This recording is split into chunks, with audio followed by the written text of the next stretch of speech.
Olá, amigos, sejam bem-vindos à primeira edição da TV EREM Frei Caetano de Messina, uma TV que nasceu com o propósito de levar os projetos da escola para fora dos muros da escola, como também entrevistar pessoas que trarão conhecimentos valiosos para os estudantes e para todos aqueles que amam a educação.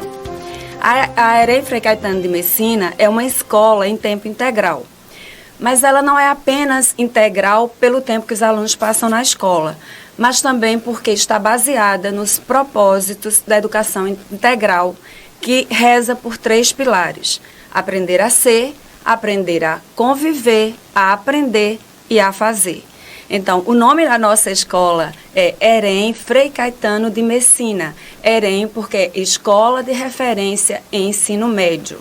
Temos 514 alunos e mais de 20 educadores, entre outros funcionários que nos ajudam cotidianamente nesse universo escolar.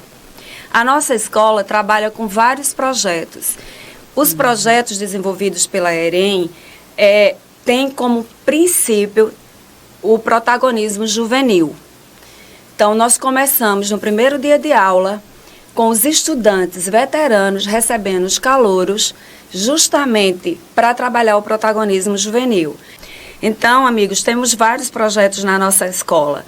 No início do ano letivo, nós temos o Carnaval com Responsabilidade. É um projeto no qual o estudante não apenas demonstra os aspectos culturais presentes nessa festa, que todos gostam, mas também distribui panfletos para mostrar que o jovem ele pode brincar o carnaval na escola, mas com responsabilidade. Em seguida, nós temos os jogos escolares, também muito disputado, né, uma forma de incentivar o esporte. Então, nós temos 2 professores maravilhosos, o professor Arlan e o professor Leonardo, que fazem esse trabalho com maestria. Temos também projetos de leitura. O jovem, geralmente, ele reclama para ler porque ele diz assim: professora, eu tenho que ler para poder responder determinadas questões. Então, a gente pensa o seguinte: olha, você vai ler pelo prazer de ler, mas aí você também vai chegar em sala de aula, no pátio, e você vai socializar essa leitura. E fazemos também as tertúlias literárias. Por que a tertúlia? Porque ele vai socializar essa leitura, mas ele também vai trabalhar limites. Por quê? Porque ele vai ter que esperar a fala do colega para poder se posicionar, certo? Então, dentro desse projeto de leitura, nós temos o que a gente pode dizer assim, de um projeto maior, que é a gincana de leitura. A gincana de leitura foi trazida por 2 educadoras, Lenilda Albuquerque e Gedalva Albuquerque. Elas trouxeram esse projeto e, chegando na nossa escola, obviamente, que colocaram de acordo com as características da nossa escola, que é a questão do protagonismo juvenil.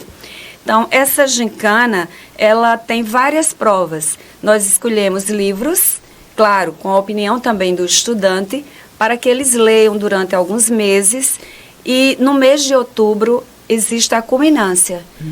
Várias etapas são realizadas, várias provas. O estudante, ele vai ter uma prova que eles gostam muito, né, que é pesquisar a culinária da região do escritor. Então, eles pesquisam a culinária, eles fazem o prato e entregam para que os jurados provem, degustem, né, tanto que o nome da prova é degustando. Nós temos também o escrevendo, que é uma prova em que o estudante escreve cartas entre as principais personagens. Então, a pergunta e a resposta da personagem principal. Outra prova bastante interessante é um vídeo de 5 minutos, em que o estudante, ele não apenas atua, mas ele também faz toda a edição do vídeo. Então, é um trabalho bastante interessante. Em 5 minutos, eles conseguem mostrar assim, a desenvoltura da juventude. Outro que eles gostam muito outra prova é o dançando. Eles dançam, né, adoram essa prova. Eles dançam, trazendo uma música que faça um link com a temática abordada pelo livro, entre outras provas maravilhosas. Outro projeto que nós temos na EREM Frei Caetano de Messina é o Profissões em Foco. Profissões em Foco é um projeto direcionado mais para os alunos do terceiro ano do ensino médio. Então, esse projeto ele é dividido em 3 etapas. Na primeira etapa, os estudantes fazem um texto no qual relatam como eles estariam daqui a 10 anos profissionalmente. É uma espécie de dinâmica de projeto de vida, fazer o projeto de vida de uma forma dinâmica, como os jovens gostam. A segunda etapa, que vai ocorrer nos dias 27 e 29 de agosto, portanto, na próxima semana, é naquele espaço lá do auditório da escola, que eles têm uma interação entre o profissional convidado, aliás, os profissionais são 20 profissionais em 2 dias, entre os profissionais e o estudante. E o principal objetivo desse projeto é justamente estabelecer uma ponte entre os estudantes e os profissionais. Então, lá eles fazem perguntas depois que os profissionais falam sobre as características, as peculiaridades da profissão.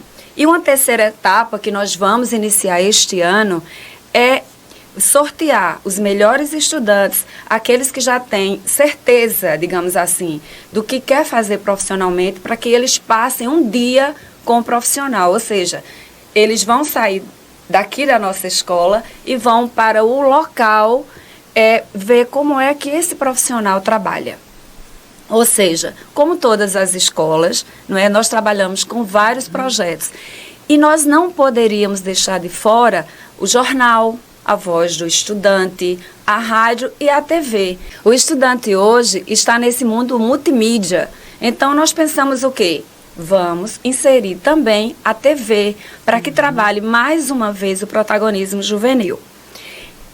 Eu assisti a alguns programas da Escola Monteiro Lobato, em Maceió, Alagoas. E eu gostei muito da forma como a Ivana, que apresenta o programa, trabalhou conteúdos de uma forma leve, trazendo várias temáticas, vários projetos, porque os estudantes também, eles se sentem valorizados quando os projetos que eles fazem na escola são mostrados para outras escolas. Não apenas os estudantes, mas os educadores também. É muito interessante que outras escolas possam se espelhar na gente, como a gente também se espelha, não é? Tem inspiração de outras escolas, como, por exemplo, a Monteiro Lobato, que eu citei há pouco. Então, é um projeto que a gente está iniciando hoje, com muita alegria, com muito prazer, para trazer esse protagonismo. Em nossa escola, aqui na EREM Frei Caetano de Messina, vai ser um pouquinho diferente, por exemplo, da Monteiro Lobato, porque é uma escola de ensino médio, só tem ensino médio. E aí, não apenas eu ou outra educadora ou outro educador vai apresentar o programa. A gente também vai preparar estudantes para que também apresentem um programa. Mas nós não poderíamos deixar de entrevistar uma pessoa, porque, como eu disse no início, nós temos o objetivo de mostrar os projetos da escola, mas também de entrevistar pessoas que tragam conhecimentos valiosos para o nosso estudante. E como estamos próximo da culminância do projeto das profissões, então eu convidei hoje uma pessoa muito especial para mim. Ela é educadora, é psicanalista e é diretora da Escola Monteiro Lobato, em Maceió, Alagoas, que ela se dispôs a vir até aqui para dar a contribuição do seu conhecimento, não é, para os nossos estudantes. E não apenas para os nossos estudantes. Como eu disse, a TV vai transportar a escola também para fora, né, dos muros da escola. Então, essa entrevista não vai ser vista apenas pelos colegas, pelos professores, por todos os funcionários da escola, mas por outras escolas e por todas aquelas pessoas que amam a educação. Então, agora, né, eu vou apresentar a vocês a minha convidada, Lourdinha Tenório. Seja bem-vinda, professora. Obrigada, Rita. Para mim é um prazer muito grande poder participar, digamos assim, desse momento inaugural, né, da TV EREM. Eu acho que difundir o que de bom a gente produz, a gente constrói dentro de uma escola é valiosíssimo. exatamente pelo que você falou. Porque da mesma forma que a gente tem o que aprender com os outros, a gente pode também contribuir para que outros projetos e outros eventos como esse possam ser também criados e desenvolvidos por outras escolas, né? Então, é um prazer estar aqui e disposta para responder aí as questões que você tem a respeito da área profissional. Professora, antes de a gente falar sobre o nosso projeto da TV EREM, Sim. eu gostaria que você falasse também um pouquinho do projeto da TV Monteiro Lobato, né? Okay. Como surgiu essa ideia e também a receptividade dos estudantes, dos pais, ou seja, da comunidade escolar. Veja bem, Rita, na verdade, o TV Monteiro, ele surgiu de um convite que nos foi feito por um avô da escola, o Valverde. O Valverde já trabalhava aqui em algum programa de televisão, acho que ainda trabalha com seu Paulo, e ele vinha nos solicitando que pensássemos sobre a possibilidade exatamente de trazer para fora da escola, né, mostrarmos para o público mais amplo o que é que a escola fazia dentro do seu espaço educativo. E chegou um momento que a gente achou que, de fato, valia muito a pena fazer isso, porque por mais que a gente interaja com o público escolar, por mais que a gente tenha a mídia, né, mas eu acho que a TV é sempre um espaço, não apenas a mais, mas que ganha mesmo uma amplitude muito maior. Então, depois de um certo tempo que esse convite foi feito, nós nos convencemos e começamos a realizar o programa, que, aliás, eu acho que hoje é uma coisa assim que temos muito apreço, muito apreço. Primeiro porque o seu Paulo, que é a pessoa que é responsável aqui pela TV Maceió, ele tem assim um carinho muito especial por cada trabalho que a gente faz, ele é muito dedicado a esses momentos de gravação, né, e de edição. A gente tem uma confiança muito grande nessa forma como ele conduz o que a gente traz aqui para a TV. E também por isso, porque acreditamos com a experiência que podemos levar tanto para a nossa clientela, quanto também para outros pais e educadores, esse eixo do trabalho educativo da Monteiro, que é um trabalho que tem, sobretudo, um caráter humanizador. Eu acho que em todos os momentos que a escola se faz presente, seja na atuação cotidiana, seja mesmo nos eventos que ela participa, nas suas mídias, a gente sempre associa o trabalho do ensino, propriamente, a um caráter educativo. E o caráter educativo marcado completamente por esse eixo humanizador. Então, aqui a gente pôde ampliar esses contatos. E Lourdinha também é uma prova de transparência, porque a partir do momento que você coloca projetos que serão veiculados pelas mídias, né, para milhares de pessoas, você tem que estar muito ciente que você está fazendo o melhor. Obviamente que a gente sempre pode melhorar. Muitas vezes a gente fica assim com receio de possíveis críticas, mas as críticas, quando são construtivas, elas só fazem com que o nosso trabalho melhore. Claro. Não é? Então, sem assistindo, professora, aos projetos da Monteiro Lobato, como eu disse, eu fiquei assim impressionada no sentido de que coisa boa a gente poder levar esses projetos que a gente trabalha na escola para que o público possa ver, para que os pais possam ver. Sim. Não é? Eu acho que é uma forma também de valorizar a educação. Claro. E os profissionais que lidam todos os dias, né, com os nossos estudantes, sejam eles crianças, adolescentes e até adultos. Com certeza. Como eu disse há pouco, né, a professora Lourdinha também é psicanalista.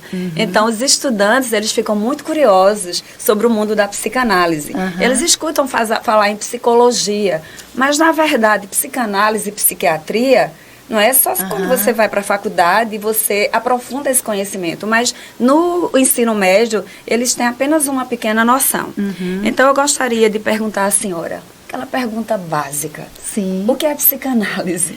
Bom, a psicanálise, ela é um método terapêutico que surgiu no final do século XIX a partir do médico neurologista Sigmund Freud. Eu acho mesmo que Freud foi uma espécie de gênio, não é? Quando ele conseguiu desenvolver a partir dos seus estudos um arcabouço teórico tão sólido como é o arcabouço psicanalítico, a partir de um tratamento médico que ele realizava, não é? Porque o psiquismo é alguma coisa que a gente não palpa, é alguma coisa que a gente, digamos assim, não vê, é algo que fica latente. Então você, a partir de um tratamento médico, você começar a ter a percepção de que existe alguma coisa para além daquilo que é considerado uma doença, existe algo latente, subjacente, que é possível de ser tratado para além do corpo. Eu acho que foi assim uma perspectiva completamente nova que se fundou a partir daí. E Freud fez essa descoberta do inconsciente exatamente quando ele tratava das histéricas, não é? Obviamente que trocou ideias com outros colegas médicos, neurologistas da época, porque até então aquilo era tratado como alguma coisa do corpo, uma doença do corpo, né? Porque na medicina é assim que se passa, não é? Existe aquela norma do que é a saúde, e quando você sai daquela norma, deixa de ser saúde e passa a ser doença, né? E aí, escutando essas pacientes, ele foi percebendo que aquelas expressões sintomáticas que eram tão, às vezes, impactantes, porque na época a histeria, ela tinha uma expressão sintomática muito assim, digamos, enrijecida, então o corpo ficava torto, a fisionomia ficava paralisada. Cada época a histeria se manifestou de uma coisa. E na época em que Freud estava, naquele momento em que fundou a psicanálise, esses eram sintomas muito impactantes. E à medida que ele foi escutando essas pessoas, e que teve colegas também que foram escutando, como Breuer, eles foram percebendo que quando essas pessoas podiam falar de si, de suas vidas, esses sintomas que eram tão escancarados, que eram tão, digamos assim, impactantes mesmo, eu acho que é a palavra que melhor diz aquilo, eles se atenuavam. Então, a partir daí, ele investiu nas suas pesquisas e, a partir delas, descobriu o inconsciente. Temos Freud aí, né? Isso. Então, é uma pessoa assim que se dedicou anos a fio, inclusive sendo arduamente criticado, porque na época isso foi considerado assim alguma coisa muito improvável de ser verdadeira, né? Um inconsciente, alguma coisa que não era o sabido, aquilo que a gente pode dizer eu sei, eu conheço, mas ele foi persistente e, à medida que os anos foram passando, ficou bem claro que há esse inconsciente, porque na clínica isso fica completamente passível da gente perceber o deslocamento dos sintomas a partir dessa escuta inconsciente. Bom, como eu disse agora há pouco, realmente psicanálise é fascinante, né? Muito. Eu estava aqui escutando e imaginando tudo isso aqui, e como a gente viu, quem não conhece Freud, né? A imagem de Freud que eu estou falando, então a gente viu há pouco. E professora, como eu falei no início, existe realmente uma dúvida. Qual é a diferença, né, entre psicologia, psiquiatria e psicanálise?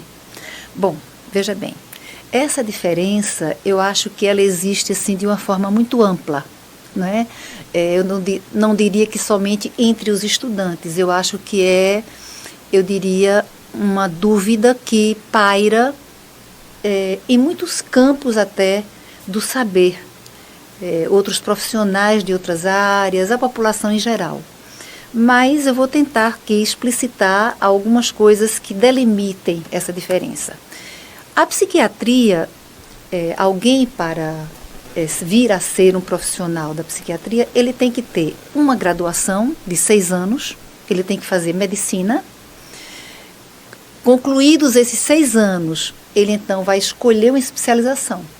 Então, ele faz o curso de medicina como todos os outros estudantes e, ao final do curso, um vai escolher ser ortopedista, outro vai escolher ser neurologista e aquela pessoa que se interessa por trabalhar com o psiquismo humano dentro da área da medicina escolhe ser psiquiatra. Então, há uma exigência de uma graduação, né? Que dura esses 6 anos e uma escolha ao final de uma especialização. Na psicologia, a gente tem alguma coisa semelhante no sentido de que há uma exigência de uma graduação também. Então, o estudante de psicologia, ele cursa 5 anos. Nesse percurso, ele vai escolher qual abordagem ele vai depois trabalhar na sua clínica, não é? Como psicólogo. E ele vai poder ter também vários campos de atuação. Ele pode trabalhar na área educacional, ele pode trabalhar na área, digamos, do próprio trabalho organizacional, né? Ele pode até trabalhar, digamos, com experimentos com animais, a psicologia animal. Até isso é uma área possível dentro do campo da psicologia. Então, ele tem vários campos de atuação possíveis. Na psicanálise, isso é diferente desde o começo. Então, na psicanálise, não há uma exigência de uma graduação específica. Então, você tem que fazer psicologia, medicina ou psicanálise. Não, a psicanálise, ela não acontece na faculdade. A formação de um psicanalista acontece numa instituição que tem como objetivo formar analistas, uma escola de psicanálise, mas que não é uma faculdade. Então, o que se requer para que alguém faça a formação psicanalítica é que ele tenha um curso superior. Então, você pode ser um psicólogo já graduado, um médico, pode ser um assistente social, como é o meu caso, por formação eu sou assistente social. Enfim, pode ter qualquer outro curso de nível superior e decidir, a partir de um certo tempo aí, pós-graduação, que você quer fazer uma formação analítica. Então, não há essa exigência da graduação e não se faz o curso de psicanálise, a formação em psicanálise em faculdade. São escolas específicas, instituições que têm esta finalidade. Aqui em Maceió, por exemplo, a gente tem o Toro de Psicanálise, é uma das instituições que hoje está até com o nome de Escola de Psicanálise, Toro de Psicanálise. E é uma escola que já formou vários profissionais, né? Então, não há exigência da graduação, mas, ao mesmo tempo, esse arcabouço teórico que foi construído durante todo o tempo em que Freud escreveu e constituiu, né, essa teoria psicanalítica e que foi depois muito ampliada por outros estudiosos, principalmente eu destaco Lacan. Então, isso aí é uma teoria que exige um estudo prolongado e muito dedicado, porque não é uma teoria que seja acessível se você não tiver um certo nível de graduação e se você não se envolver e não se comprometer com esse estudo. É realmente alguma coisa, eu diria, exigente do ponto de vista da formação. Então, eu acho que, afora isso, os focos principais, além dessa questão da formação, é a partir de que se trabalha. Então, o médico, ele trabalha com o psiquismo humano dentro desse critério de normalidade, tem saúde, ou saindo daquele patamar, daquele parâmetro, você vai tratar uma doença. No caso do médico, do psiquiatra, ele então trata da questão psíquica do ponto de vista mesmo de saúde e doença. Por isso que, mesmo que ele faça algum tipo de psicoterapia, ele trabalha também com medicações. O psicólogo, ele trabalha com comportamento, com, digamos aqui, a consciência, aquilo que é o sabido. Então, se alguém chega triste, se alguém chega deprimido, se alguém chega agressivo, você vai focar exatamente naquilo que é o sintoma apresentado. E, de alguma maneira, a psicoterapia, no caso da psicologia, ela faz uma certa condução desse caminho que o paciente, o cliente, vai seguir no sentido de levá-lo a lidar melhor com aquelas situações. Já na psicanálise, é bem diferente isso também.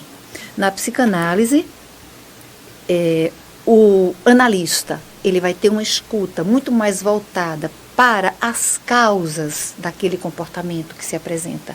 O sintoma, é importante sabê-lo, mas a escuta do analista vai estar voltada para onde na fala do analisante aparecem as inscrições, que a gente chama de significantes, que vão apontando a partir de onde aquilo se constituiu. E a outra coisa muito importante na psicanálise é que o analisante, eu diria que ele tem que se responsabilizar pelo seu sofrimento psíquico. Não se responsabilizar de tê-lo produzido, porque não é o caso. Não é o analisante que é responsável porque aquele sintoma existe, mas ele se responsabilizar por dar conta das suas questões e de poder, então, levá-las adiante no seu tratamento psicanalítico até ir encontrando a forma como isso vai, como os seus sintomas vão deslocar, como a vida vai avançar. E eu acho que abre aí um leque de possibilidades extraordinárias. Como eu disse, não é, o universo da psicanálise é fascinante. Eu acho. Professora, para aqueles estudantes e até educadores que queiram conhecer um pouco mais sobre psicanálise, que livro a senhora poderia sugerir? Bom, veja bem, Elisabeth Roudinesco é uma psicanalista que tem 2 trabalhos que eu acho que para as pessoas que desejam começar a chegar mais perto, se aproximar da psicanálise, a gente poderia indicar. Tem Por que a Psicanálise, é um livro, né? Estamos aí, né? Sendo apresentado. Vendo aí a sugestão da professora. Exatamente, porque a psicanálise da Elisabeth Roudinesco e dela mesma, nós temos um documentário, A Invenção da Psicanálise, que é muito bom. Está aí um pouco do documentário da Elisabeth Roudinesco sobre a invenção da psicanálise. Então, eu acho que para quem quer compreender, iniciar esse saber da psicanálise, eu acho que esse livro e esse documentário vão ser muito importantes. Bom, professora, até agora a gente, digamos assim, passeou por esse universo da psicanálise, né? Uhum. Mas a gente sabe que tem muito mais a ser visto, a ser compreendido. Então, com essas sugestões que a professora deu e com uma palavra, 2 palavras, na verdade. Aliás, palavras não, né, gente? Foi uma frase inteira que a professora falou há pouco. A gente tem que se responsabilizar. Então, isso, eu até tracei um paralelo em relação à escola integral. Aquela questão do protagonismo juvenil. Sim. Né? Então, você não tem culpa pelos problemas que você causou até sem querer, digamos assim. Mas você tem que se responsabilizar para descobrir, né, essas coisas que estão aí no mundo do inconsciente, digamos assim, trazer à tona e fazer um trabalho. Sim. Professora, eu tenho uma última pergunta a fazer em relação a desse primeiro encontro, né, gente? Porque se Deus quiser, nós teremos outros encontros, não apenas com a professora Lourdinha, mas com outros profissionais que, como eu disse, trarão informações valiosas para a gente. Conhecimento é melhor do que informações. Então, veja, essa questão também do inconsciente. Tem um livro, não é, intitulado Conversas com o Psicanalista, que ele diz o seguinte: a gente tem que ter cuidado ao ler um texto, porque quando você vai ler um texto, quando o texto é mediado ali para a leitura, seja do educador ou de outra pessoa, na verdade, não são 2 pessoas lendo, são 4 pessoas. Digamos, vamos usar o nome pessoas. Sou eu como leitor e o meu inconsciente. É você como autor, o autor e o seu inconsciente. Sim. Não é? Então, às vezes eu posso interpretar de uma forma que vá ampliar aquele universo que o escritor propôs para mim. E muitas vezes eu posso reduzir. Por isso que eu tenho que ter esse cuidado, fazer esse trabalho, não é? Também com a questão da interpretação. O livro está aí na tela para que a gente veja também, e é mais uma fonte de inspiração, né? Para a gente conversar com os psicanalistas, né? Conversar não apenas virtualmente, mas eu sou muito eu gosto do mundo virtual, desse mundo multimídia, mas eu acho muito interessante que você possa manusear também os livros, que você possa entrar em contato com os livros. Então, o que é que a senhora pode nos dizer? Senhora não, o que você pode nos dizer sobre essa questão da interpretação? Quando eu vou ler, não é, que o psicanalista diz, estou eu e o meu inconsciente, está o autor e o meu inconsciente. O que é que eu posso fazer para que eu não saia muito, não é, daquilo que o psicanalista propôs? Não é que eu não fuja muito, digamos, que eu não fuja da sintonia, que eu não fuja do tema. Veja bem, em se tratando de um livro, né, se a gente fosse referir à leitura de um livro, eu acho que isso é uma coisa muito particular e difícil da gente dimensionar, né?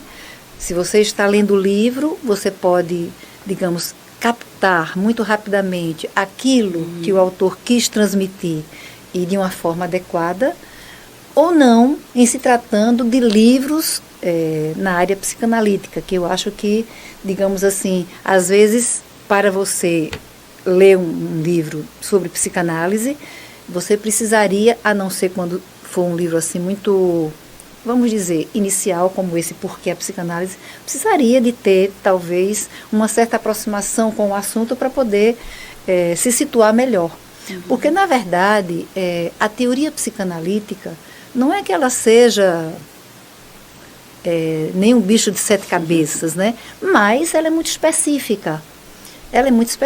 Então, às vezes, certos conceitos, para que eles sejam explicitados, eles precisam mesmo de ter uma abordagem, digamos assim, linguística, teórica, que nem sempre é acessível a quem não teve antes uma aproximação com esse tema.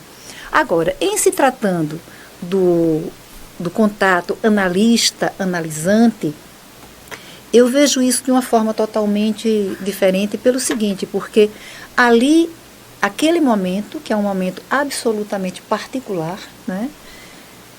O que interessa ao analista naquela hora, ele está absolutamente preparado, teoricamente, com todos os conceitos, com todo o conhecimento que ele precisa, mas no momento em que ele está ali para escutar um analisante, o que interessa é o que este analisante quer falar e o que ele fala.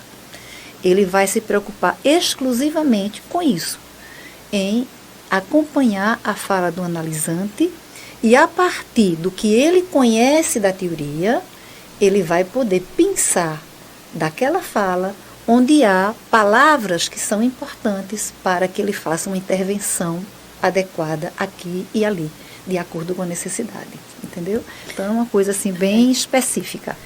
Bom, gente, como a gente viu, existe obviamente uma diferença, né, entre ler um livro e estar lá, digamos assim, cara a cara com o psicanalista, né? No livro a gente, obviamente, que vai ter algum conhecimento, mas tem o nosso arbítrio ali que vai fazer com que a gente tome um direcionamento ou outro, mas para que a gente realmente conheça mais a fundo esse mundo fascinante da psicanálise, é necessário que a gente entre em contato com esses profissionais que se dispõem a nos ajudar, não é? A entender e a trazer também esse mundo do inconsciente para o consciente, que a gente possa ter uma vida melhor. Ou seja, parece clichê, mas com mais consciência, tá? Então, professora, muito obrigada pelas...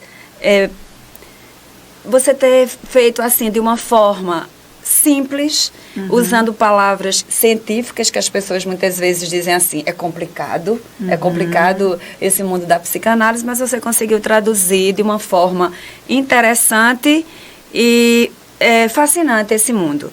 Então, obrigada pela disponibilidade, pelo carinho de estar aqui. não é? Quero renovar o convite para que em outra oportunidade a senhora venha também, não só falar sobre o mundo da psicanálise, mas o mundo da educação como um todo. Com certeza, e eu gostaria, Rita, que a senhora deixasse um recado para os nossos estudantes, não é? Os nossos educadores também, não só em relação à psicanálise em si, mas assim, a esse mundo da educação. Bom, eu gostaria, antes de me voltar mais especificamente para o mundo da educação, aproveitar a oportunidade para colocar para todos os telespectadores, para nós que estamos aqui, eu acho que é muito importante que a gente possa compreender que a importância da psicanálise é, sobretudo, a certeza que ela nos dá, não apenas a partir de tudo que foi construído conceitualmente, teoricamente, mas a partir da clínica, daquilo que a clínica confirma, é perfeitamente possível que a gente possa tratar hoje dos distúrbios psíquicos, das dores da alma, como a gente diz, não é? Desse sofrimento humano que hoje ganha tantas facetas, não é? Porque estamos num mundo muito mais complexo, mas é perfeitamente possível, através da escuta do inconsciente, fazer com que essas expressões dessas dores, seja de qual ordem for, não é? Agressividade, tristeza, depressão, angústias, não é? Ansiedade, que é uma coisa muito presente no mundo de hoje, é perfeitamente possível, né? Sendo escutado por um psicanalista, que esses sintomas eles possam deslocar, eles possam pouco a pouco irem sendo atravessados, não é? E com isso a vida ganha horizontes muito mais amplos. Então, eu queria deixar para vocês a minha palavra de que é extremamente gratificante a gente poder conferir que a clínica psicanalítica, ela de fato, ela faz com que quem a procura e quem está disposto a se apropriar das suas questões e levá-las adiante, com certeza terá muitos benefícios no dia a dia, na sua vida prática. E quanto à questão educativa, como a Rita falou muito sobre protagonismo, né, que eu acho que é uma coisa importante no mundo da educação hoje, eu acho que uma das coisas, e isso é uma experiência que a gente tem lá na Monteiro Lobato, uma das coisas que possibilita, que facilita que esse protagonismo possa existir, é exatamente o autoconhecimento. Então, lá na escola, além da gente trabalhar muito com projetos, que eu acho que é uma forma de trabalhar como vocês fazem, não é? Que torna a aprendizagem muito mais significativa, mas além dos projetos, a gente trabalha com aulas de relações humanas, que tem como propósito principal isso: os alunos se autoconhecerem, eles escutarem a si próprios e eles aprenderem a escutar o outro. Porque quando você se autoconhece, quando você vai descobrindo os seus talentos, as suas possibilidades, as suas dificuldades até, isso vai possibilitando que você, digamos assim, enverede por aquele caminho onde você tem maiores possibilidades, não somente de ter prazer em fazer o que você vai fazer, seja profissionalmente, seja na vida, mas também de contribuir para essa transformação do mundo, que eu acho que ela só acontece no coletivo, né? Ninguém pode transformar o mundo sozinho. Então eu acho que seria muito assim nesse campo do autoconhecimento que a gente precisaria fazer com que essa turma pudesse desenvolver esses talentos que cada um tem, esse potencial que cada um tem.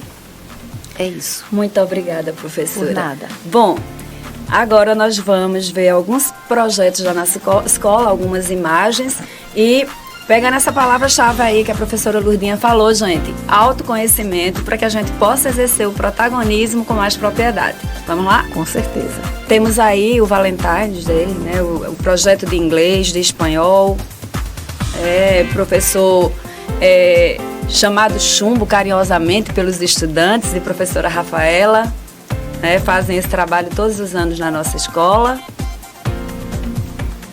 Nós temos aí o projeto das profissões, que eu falei há pouco, com profissionais aí mostrando as suas profissões, e os alunos vão caracterizados para ficar mais lúdico. Então nós temos muitos doutores aí, professores, advogados, em digamos assim, projeto, que com o tempo estarão também fazendo palestras para a gente, atuando profissionalmente. Certo? Outros projetos aí estão sendo mostrados, outras imagens, certo? De projetos desenvolvidos pela nossa escola, outras iniciativas, o esporte é sempre importante em todas as instâncias, em todas as escolas. Aí os alunos, cada turma quer escolher a cor que acha mais interessante. Uma flor do nosso jardim, não poderia deixar, não é? Aí é um projeto da natureza, certo, gente? Judô, certo? Mais um projeto aí sendo mostrado, ou seja, a imagem, que culminou aí em toda essa beleza da juventude, que vai mostrando da gente a possibilidade de trabalhar aí o protagonismo juvenil, o esporte, a literatura. Nós temos vários projetos, o rádio, o jornal, idealizado também pelo estudante que estava conosco aqui na visita à Rádio Web Maceió. E é isso, gente. Outros projetos serão mostrados em outra oportunidade. Estamos apenas começando, se Deus quiser. Então, quero agradecer a todos. Muito obrigada pela audiência. Até o nosso próximo programa.